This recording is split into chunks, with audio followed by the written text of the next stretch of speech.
Redo You, the podcast that teaches you tools and strategies so you can build the confidence to rediscover and reinvent yourself. With me, Emma Hull, your favorite life coach. Each week, I'll introduce a concept that you can implement right away so you can live your most authentic life. Let's get started. Did you know there is a ratio for success? You want to spend 70% of your time doing things that you're comfortable doing, and 30% of your time out of your comfort zone, stretching yourself. I call it the 70-30 fear factor. Here's how it works. By spending that majority of your time, that 70% of your time, doing things that you're confident and competent in, that builds your confidence because you feel good when you are doing something that you are capable of and that flows and that feels natural.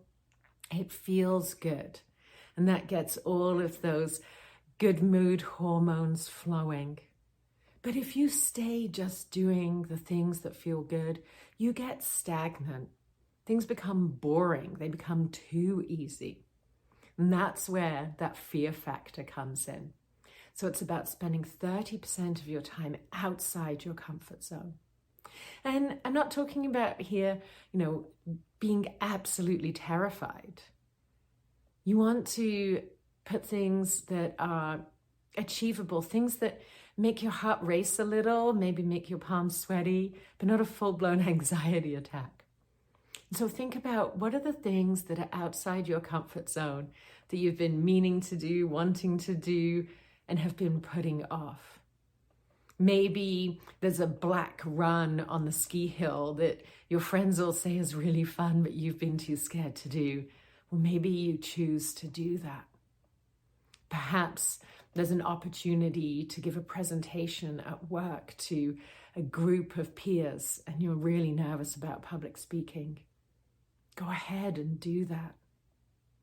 Maybe you want to go on vacation to a foreign country and you don't speak the language. Do it. Stretch your comfort zone. Or maybe it's trying a new yoga class in a different studio and finding the confidence and the courage to go and do that. What is outside of your comfort zone is personal to you.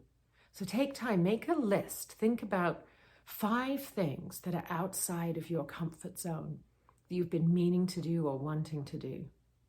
And commit to doing them so that you're spending 30% of your time stretching yourself, being outside your comfort zone, because that is where we grow.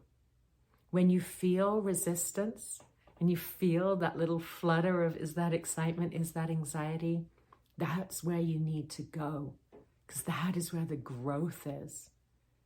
When you start spending time outside of your comfort zone, that's when you get to evolve and start becoming your fullest potential. If you stay comfortable doing the things that you've always done, you're not going to change. You're not going to do anything different. You're going to start to feel resentful. It's going to be like wearing an old smelly running shoe. Yeah, it's comfy, but it's ugly and it smells. And you don't want that. You are destined for so much more than that. Get out of your comfort zone. Get out there and start challenging yourself. And you'll be so proud of yourself when you've achieved some of those things. And eventually those things will become your comfort zone. And then you get to expand into new things. That 30% becomes a whole new area. And each time you're expanding, that comfort zone is becoming bigger, and your out of comfort zone is becoming more and more, and you're taking on bigger things, and your potential just starts to skyrocket. You have limitless potential. You just need to take the initiative to tap into it. So go spend 70% of your time in your comfort zone and find things to do for 30% of your time that are out of your comfort zone, and just watch yourself grow. Thank you for tuning in to this episode of the Redo You podcast. Remember to subscribe, rate, and review, and tell a friend, because together we rise even higher. See you next Friday.